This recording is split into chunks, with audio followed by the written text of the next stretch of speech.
हरियाणा के चिमनी डिराने गांव के एक राम स्वरूप जी थे। वो सबसे पहले दादा गुरुदेव से जुड़े और वो राम स्वरूप जी सतगुरु रामपाल जी महाराज जी के संपर्क में थे। तो उन्होंने बताया गुरु जी को कि भाई आपके मतलब के एक संत हैं, कबीर पंथी हैं और आपके मतलब के हैं। तो गुरुदेव तो लीला थी, उन्हें तो सब पता था कि कौन मेरे मतलब का है, कौन मेरे मतलब का नहीं है। वो तो एक परमात्मा ने राम स्वरूप जी को तो एक निमित्त बनाया था, क्योंकि परमात्मा सिस्टमेटिक तरीके से काम करता है पुण्यात्माओं। मालिक चाहते तो खुद भी वहां जा सकते थे, लेकिन नहीं, परमेश्वर ने विधान बना रखा है, विधान के अंतर्गत ही अपना काम करते हैं। जिस प्रकार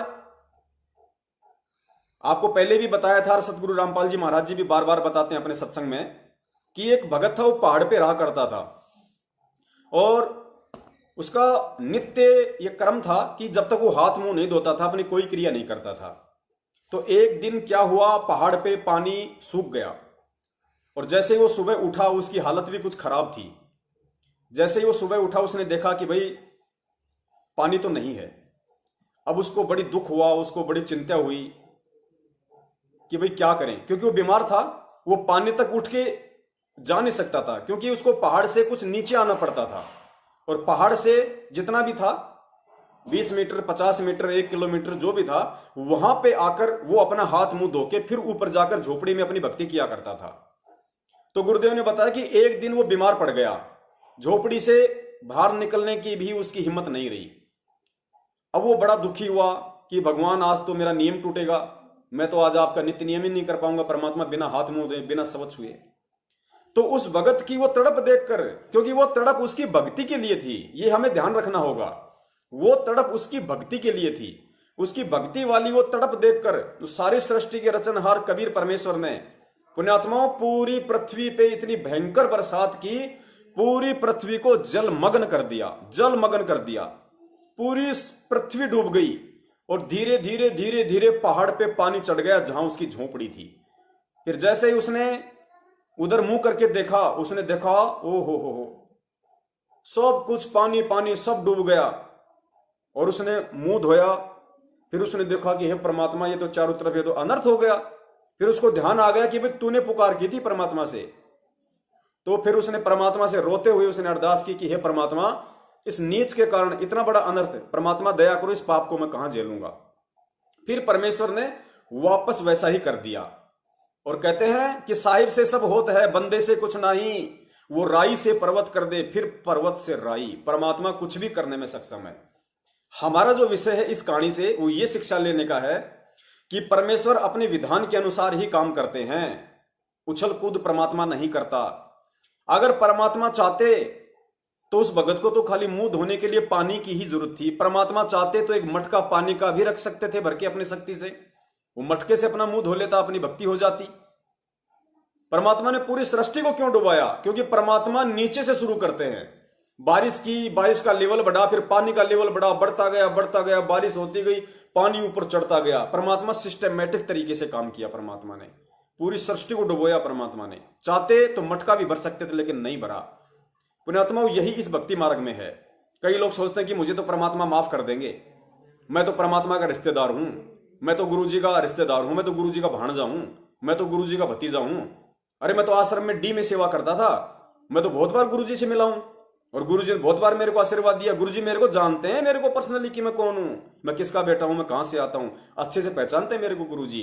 बहुत सारे लोगों को ये भयम है, ये भ्रम है कि हम गुरु जी के रिश्तेदार हैं, हम गुरु जी के परिवार वाले हैं, मैं गुरु जी के बहुत ज्यादा संपर्क में था तो मुझे तो परमात्मा माफ कर देंगे। नहीं, ये भ्रम है आपका, ये आपकी गलती है, आपकी ना समझी है कि आप परमात्मा को रिश्तों में तोल रहे हैं।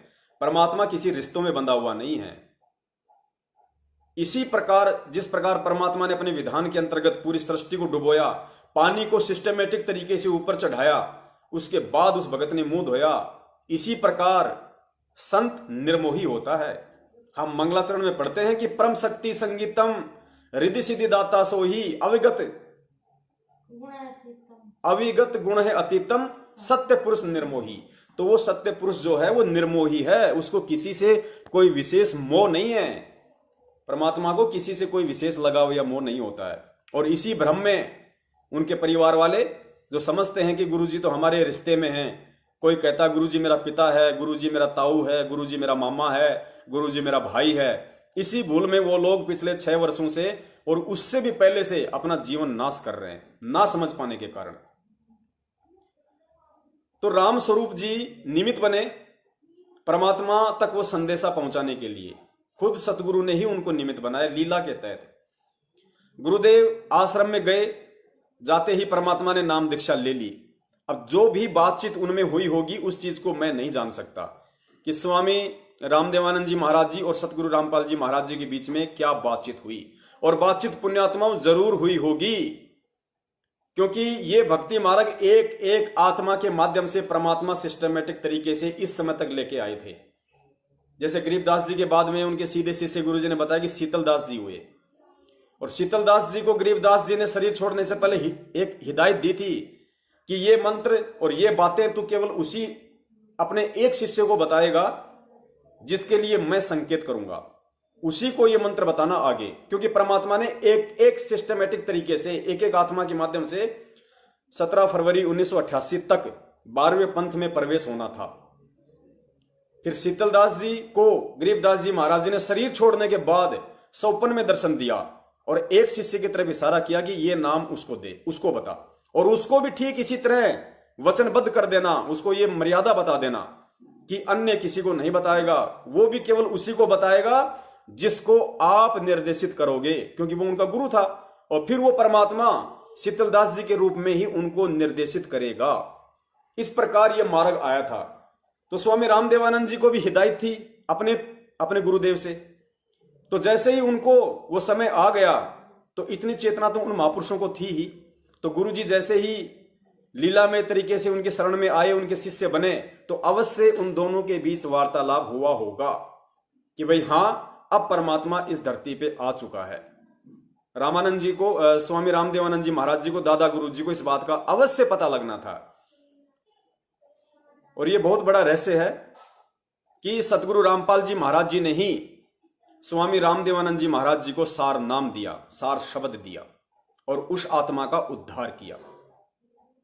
यही ये भक्ति मार्ग का खेल है, क्योंकि परमात्मा खुद ही इस मार्ग को यथार्थ रूप में चलाता है।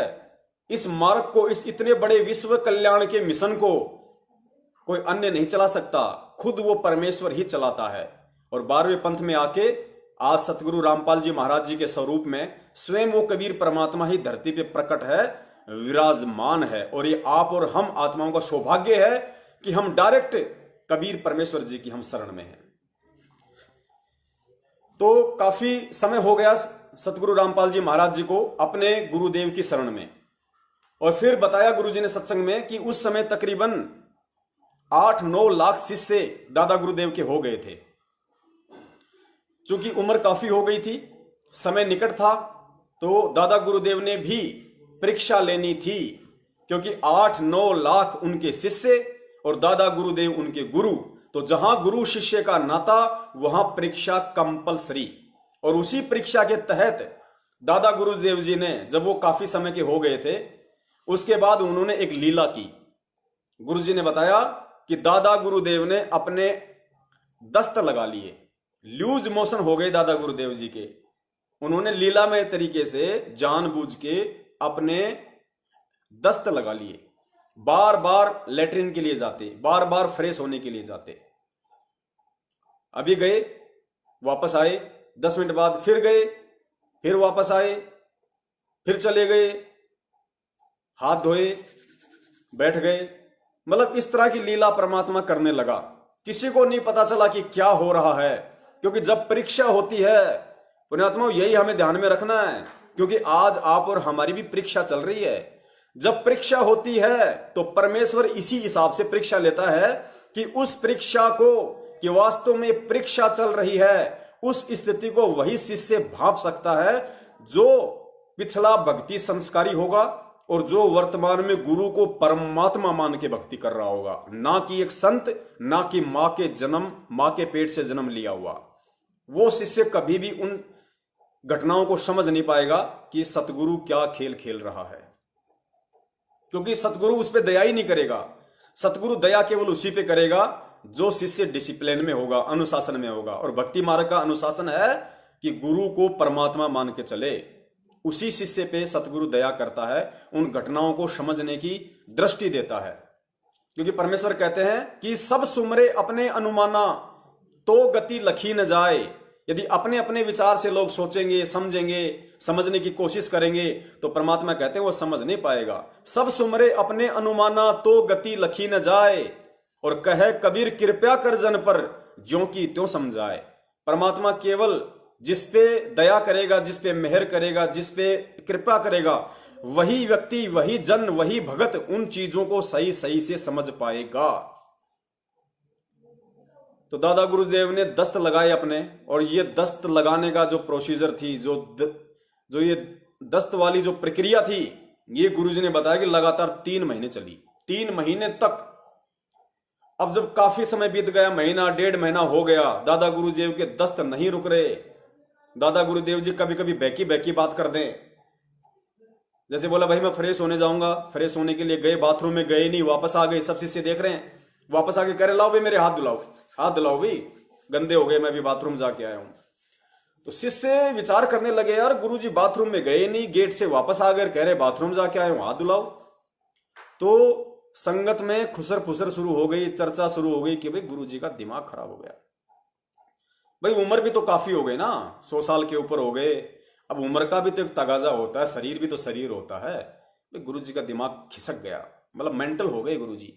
बातें संगत में शुरू होने लग गई, मतलब शिष्य गुरु से दूर होने लग गए। क्योंकि परमेश्वर कहते हैं जब काशी में परमेश्वर ने परीक्षा ली थी और सब लोग उस परमेश्वर को भला बुरा कह रहे थे, उनके शिष्य भी, तो परमेश्वर की उस बात को आदरणीय गरीबदास जी महाराज जी ने अपने शब्दों में कहा कि भड़वा भड़वा सब कोई कहे, कोई न जाने खोज, दास गरीब कबीर करम यो बाटे सिर का बोझ। कि उस समय उस कबीर परमेश्वर को उनके शिष्य और बाहर वाले सभी उनको भड़वा कह रहे थे कि ये तो भड़वा है, नीच आदमी है, देखो कैसा कुकर्म कर दिया इसने, ज्ञान तो कैसा अच्छा देता था और काम कैसे घटिया कर डाले। तो कहते हो सब लोग चर्चा करने लग गए कि भड़वा भड़वा सब कोई कहे, कोई न जाने खोज, किसी को नहीं पता कि यह क्या खेल चल रहा है। और दास गरीब कबीर करम यो बाटे सिर का बोझ, ये परमेश्वर की लीला थी। वो अपने सिर से नकली शिष्यों का बोझ हल्का कर रहे थे। क्योंकि गुरुदेव ने बताया कि भक्ति मार्ग का एक उसूल होता है, गुरु जब तक पार नहीं होता तब तक, जब तक कि गुरु के शिष्य पार ना हो जाएं, यानी गुरु जिन जिन को नाम देता है, जब तक वो शिष्य मोक्ष को प्राप्त ना हो जाएं तब तक गुरु पार नहीं हो सकता, वरना वो भार गुरु के सिर पे रहेगा। इसलिए परमात्मा कहता है कि गुरु बनने का अधिकारी पूरी सृष्टि में यदि कोई होता है, सतगुरु यदि कोई होता है, वेदों में शास्त्रों में जहां जहां भी गुरु या सतगुरु का इस्तेमाल हुआ है वो केवल उस परमात्मा के लिए है, वो यो शब्द गुरु। बाकी लाखों गुरु बन गए, इनके लिए नहीं, क्योंकि परमात्मा में फिर वो भार नहीं रहता, चाहे शिष्य पार हो या ना हो। लेकिन वो लीला की परमात्मा ने नकली गुरुओं को समझाने के लिए कि नालायकों तुम अपने सिर पे कितना बड़ा भार रख रहे हो, शिष्य बना लिए तुमने लाखों करोड़ों की संख्या में, पार तुम खुद भी नहीं हो सकते क्योंकि तुम्हारे पास वो भक्ति ना वो मंत्र। ये शिष्य लाखों शिष्य कहां पार होंगे, ये करोड़ों कहां पार होंगे।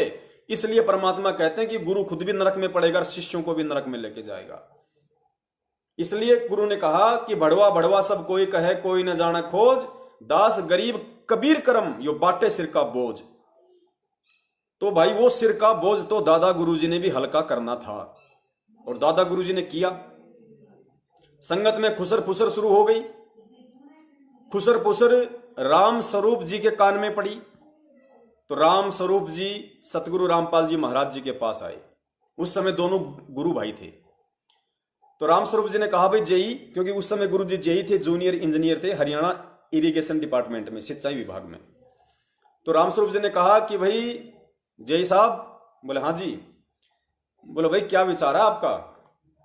बोले भाई क्या विचार है? बढ़िया विचार है, भक्ति कर रहे हैं, नौकरी कर रहे हैं परमात्मा की, और क्या है, आनंद हो रहा है। अरे बोले उस तरफ नहीं। बोले यार दादा गुरु जी को तो देखो, 3-3 महीने हो गए, दस्त रुकने का नाम ही नहीं ले रहे, ऐसा थोड़ी होता है कोई। अब क्या विचार है आपका?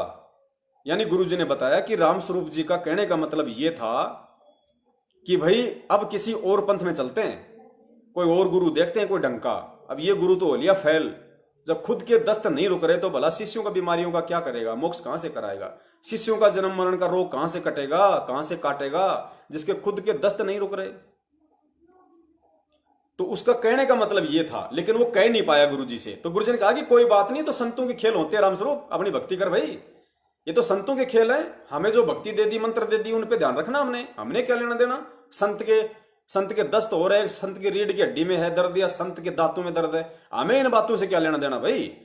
वो संत की अपनी क्रिया, वो क्या करे क्या ना करे, हमें क्या निर्देश दिया है उस पर हमने ध्यान रखना बस। बात आई गई हुई। फिर 10-15 दिन बीते, संगत में और ज्यादा खुसर फुसर शुरू हो गई।